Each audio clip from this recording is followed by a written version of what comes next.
Greetings. My name is Madhu, working as a culinary instructor representing Bachelors of Hotel Management.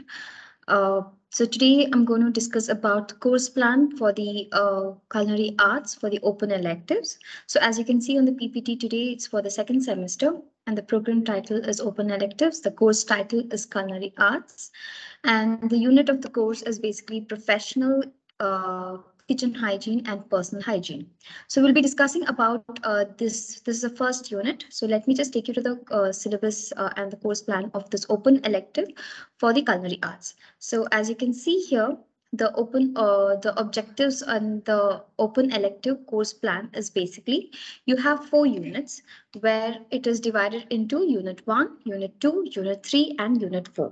So unit 1 is about professional kitchen hygiene and personal hygiene. So in this, you'll be understanding and you will be learning about the introduction to the importance of hygiene. So hygiene, as is mentioned, it's been categorized into kitchen and personal hygiene. And so that is what you'll be learning here. And in unit 2, that is the kitchen equipments. You'll be discussing about the different types of kitchen equipments used in the kitchen and its maintenance as well. So let's say, for example, you have an oven. So how to use an oven and how can you maintain the oven for the durability of this equipment is what we'll be understanding here. This is just an example, but apart from this, you'll also be learning about different types of equipment that is used from small equipments to medium large equipments that is being used in the kitchen and also its purpose in it. Then in the unit 3, you'll be learning about the ingredients used in cooking. So the ingredients are basically classified into, let's say you have vegetables, fruits, cereals, pulses, salt and sweeteners. Apart from this, you also have fats and oils. So these are the ingredients that has been categorized and you'll be learning in depth and in detail about these classifications of these ingredients, its uses, and also where and how are the different methods of cooking that has been utilized in these different types of ingredients is what we'll be learning today. And in unit 5, you'll also be learning about basic stocks. So stock is nothing but a very flavorful liquid that is used as a very important preparations in majority of our dishes. Stock is very important, so you'll be learning about types of stocks. We'll also be learning about different types of soups. So soup is something where we all know soup is just piping hot and it's just a liquid, but soup is actually classified into thick, thin, international soups and many much. So you'll also be learning in details about different types of soup that is being used. You'll also be learning about salads, that is different types of salads, and also the desserts along with the garnish is also what you'll be learning in the last chapter, that is unit 4. So this has been the basically a syllabus for the culinary arts for the open elective, and this is what you'll be learning for your this duration of time. Now, let's start with the unit 1. So as I mentioned earlier, unit 1 is basically professional kitchen hygiene and personal hygiene is what the topic is. So when I talk about this topic, what is professional? So we all know what is hygiene and we have been following that from our childhood days. What is hygiene? Just like basic hand wash or basic taking bath every day, or let's say getting groomed, being well groomed is what we call it as hygiene. But when it comes to kitchen terms, we have hygiene is very strictly followed and hygiene is one of the most important factor. The reason why in kitchen we follow hygiene very importantly is because you are the one who's handling with the food. So food is something where it can get contaminated. So when I say contaminated, the term contamination is nothing but where the germs can multiply in these foods very fast, very often, and then it can actually cause illness to the person who's consuming it. What kind of illness will the person get? He can get either nausea, that is vomiting, or you can get diarrhea, stomach pain, fever, cold. So there can be so many different types of uh, what do you say, diseases that the person, illness that the person can carry forward. So in that term, that's the reason why we say personal hygiene and also kitchen hygiene is very, very important when we are dealing with food, or also these hygiene has to be maintained very much by the food handlers. Who are the food handlers? Food handlers are the person who handles with the food. Example, chefs or cooks or many most people, even at home also you guys cook. So that is where the food handlers. So whenever we are handling with the food, personal hygiene has to be maintained. So let's go in depth with this chapter and see what is the learning outcome and the learning objectives for this thing. So the learning objective is you'll be understanding the goals of personal hygiene and the kitchen hygiene. Why is it very, very important? And what are the good hygiene practices that can be followed in the kitchen so that we can cut down the illness and also to upkeep with the environment and also to upkeep with the self hygiene is what we are looking forward. This is of course objective, and also we will be practicing few hygienes practices in the kitchen as well. Now the outcome is that we will be understanding the relationship between the organisms, the bacteria and the sanitizations. We'll be going in depth about what is sanitization, what is hygiene, and in case if you're starting with an establishment, what are the rules, what are the protocols that has to be followed. Because let's say in future you're going to build up a big restaurant or you're going to be a food entrepreneur, so what are the things that has to be kept in mind when you're dealing with certain food? Okay, so what are the protocols, what are the hazards, what are the control points, and what are these sanitization and hygiene that can be followed for the upkeep of the establishment is what we will be learning as a learning outcome of this chapter. So first one, the topic it says is what is personal hygiene. So as you can see in this PPT which has been projected in the slide is that you can see the daily shower is being taken by regularly brushing of teeth, washing of hand, being stiff, being clean, wearing a clean cloth is what has been projected. But let's go in detail and understand what exactly is personal hygiene. So when I use the term personal hygiene, personal is something of one being, that is being yourself, for your own self. Okay, a person, personal hygiene is about the person and about oneself, about how well they are being kept clean and how well they are very well groomed. So personal hygiene is basically it follows upkeep of a good environment, a good hygiene, so that you can cut down the illness that has been caused. Now imagine the people who do not have a good personal hygiene, they might fall sick or they might have a low immunity system or so many other causes.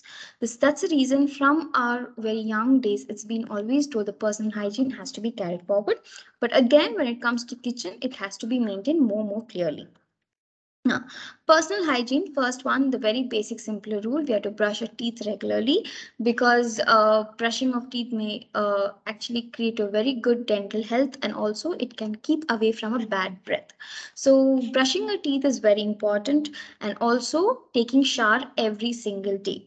Why is taking shower every single day very important is because we are dealing in the kitchen, we're dealing with the food. So often we sweat a lot inside the chef coat. So when we sweat, there's a development of bacteria in our skin. So every day taking shower can cut down these bacteria and can keep us healthy, and also it can reduce the sweat smell, that sweat odor that comes out from the body.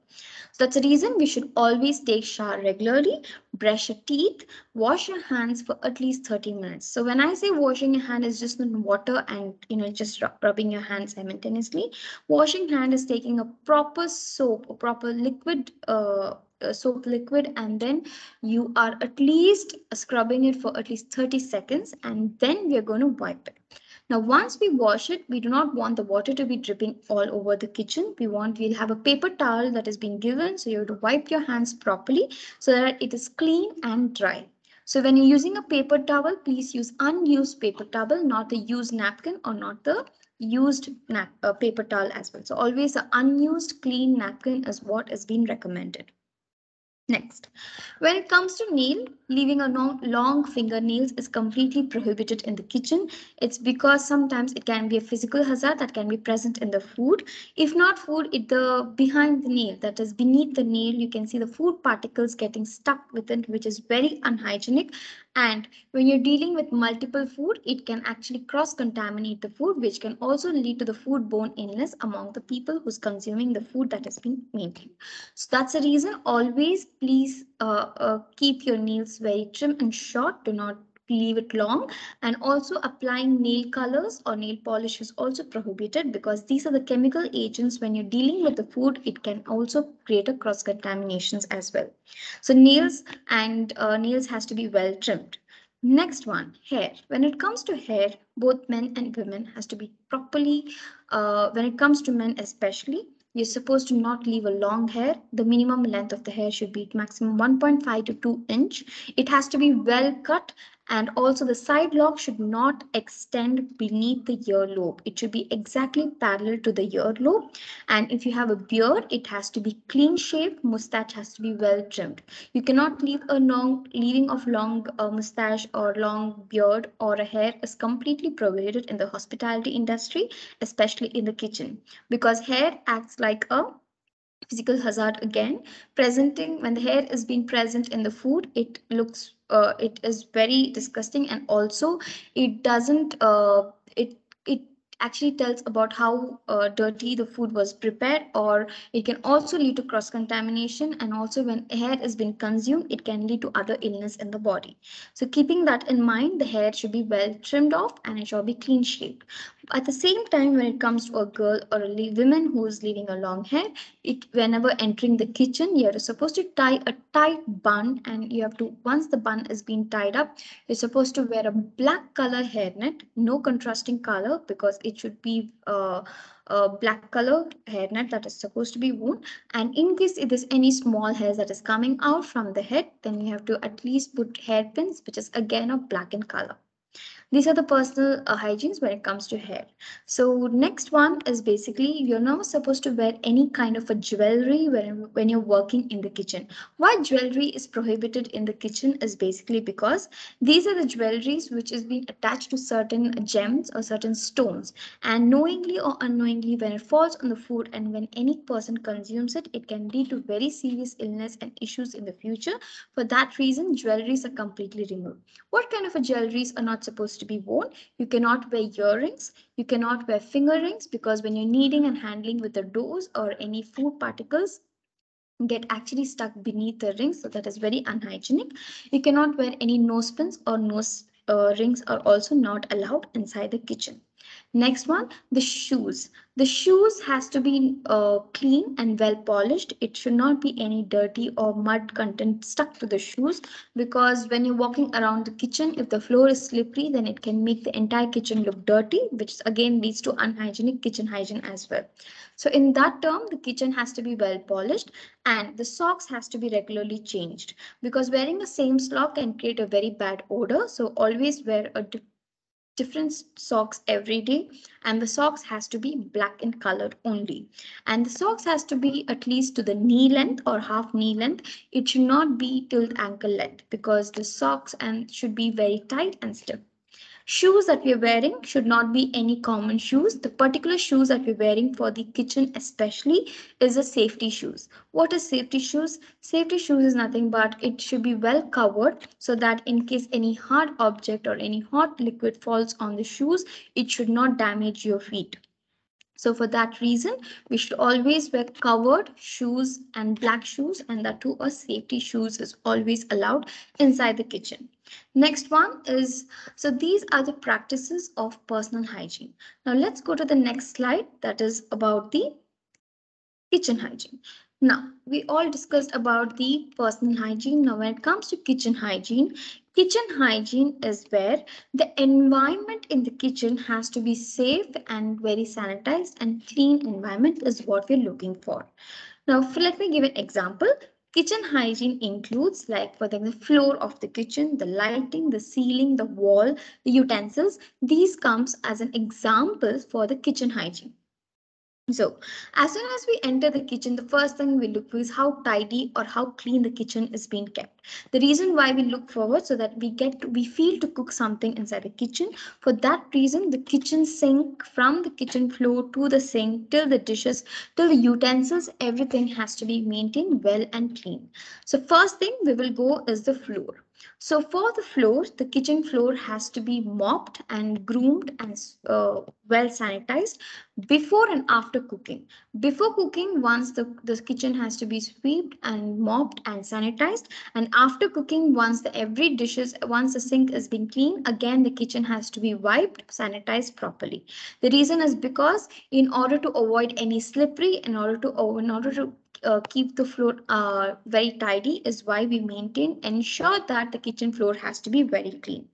Next one, coming to the walls of the kitchen, it is more preferably to use the ceramic tiles for the kitchen. It's because these are very easy to wash and it's also very easy to upkeep this kitchen as it is, as the stains doesn't remain on the ceramic walls because it can be washed through hot water. So it's always recommended to keep a ceramic tiles. And apart from this, when it comes to ceiling, the ceiling has to be a smooth texture. It should not be unchipped. The reason why it should not be unchipped because when you're cooking and if the chip of the ceiling just falls on the food unknowingly, again it can lead to a chemical hazard. So for this reason, always the surface and the top ceiling has to be very smooth, well painted and maintained regularly. In case if you notice any kind of a stains or in case if you notice the ceiling is not proper, it is always good to inform the higher authority as it can be rectified at the earliest. Next one, the kitchen has to be well ventilated. Now, what is well ventilated? The reason why the kitchen has to be well ventilated is because kitchen is the area where a smoke accumulation is quite high. Because sometimes we can use a wood fire, okay, for authentic cooking. Sometimes we can use a high range gas, or sometimes even if there is leakage of gas, also the person who's cooking should not be suffocated. For that reason, at least keep multiple windows open or keeping a very good ventilation or exhaust so that it can take away the smoke and also bring in the fresh air is why this has been recommended. Apart from ventilation, lighting. When it comes to lighting, it is always good to use a bright white light rather than warm lights. It's because the bright white light reflects to the white color ceiling and it can also lighten the room more white. It can also make it more bright in color. So for that reason, always white color light and white color ceiling is more preferably used in the kitchen. And good lighting also supports a good kitchen hygiene is being maintained because in case of warm lights, in case there's any kind of a dirt that is there in the floor will not be seen. That's the reason whitish light is always recommended. Next is the utensils. So when it comes to equipments in kitchen, we use different types of equipments, like from small equipments to large equipments. It can vary from different sizes. So all the equipments before using it for cooking process, it is very good to be washed and then sanitized, and only then it has to be used for cooking. And after use, it has to be washed in a hot water, again sanitized, and again be kept neat and dry in the place that has been taken. The reason why the kitchen equipment has to be wiped and washed cleanly is because if there's any debris, so if there's any chemical component present in the utensils, it can be washed away before cooking process, as this can, in case if it's not been washed properly, it can lead to illness or foodborne illness inside the person. So this is the difference between a personal hygiene and the kitchen hygiene. So this is when it comes to a professional environment in the cooking, these are the two main hygiene that has to be followed inside the kitchen. Next one. Okay. Next one you can see here is HACCP. Now what is HACCP? When I pronounce it, it is HACCP, or it's called HACCP. It's called Hazard Analysis Critical Control Point. So there are 7 points here in Hazard Analysis Critical Control Point that has to be followed. Hazard analysis, the term itself says you're analyzing the hazards. The hazards is basically classified into physical, biological, and chemical hazards. Physical hazards can be a glass chip or a hair found in the food, or it can be even an iron nail or present in the food. Chemical hazards can be like chemical compounds like soap debris or a component of a soap that is stuck to the utensils and without knowingly you start cooking, and that is called chemical hazards. Biological hazards is where the food where the biological bacteria is present in it and it multiplies and spoils the food, is where it's called biological hazards. So these are the categories that has been categorized into. So this HACCP is basically classified into 7 points. The first one is conduct of hazard analysis. So before you start any establishment or before you enter the restaurant or a kitchen, you have to first notice what are the hazards that can cause the food illness, or what are the hazards that is present in the kitchen. So once you identify the hazards, it's very important to understand what are the measures to control it. So once you find the hazards, as I mentioned earlier, the hazard is categorized into physical, chemical, biological. Once you identify the hazards, identify what are the critical control points that has to be there. So critical control points are what are the steps and measures that has been taken in order to control these hazards is what has been spoken here. Next one, once you control it, establish the critical limits. So once you've made a plan, okay, for example, let's say the hair has been present in the food. That is a hazard.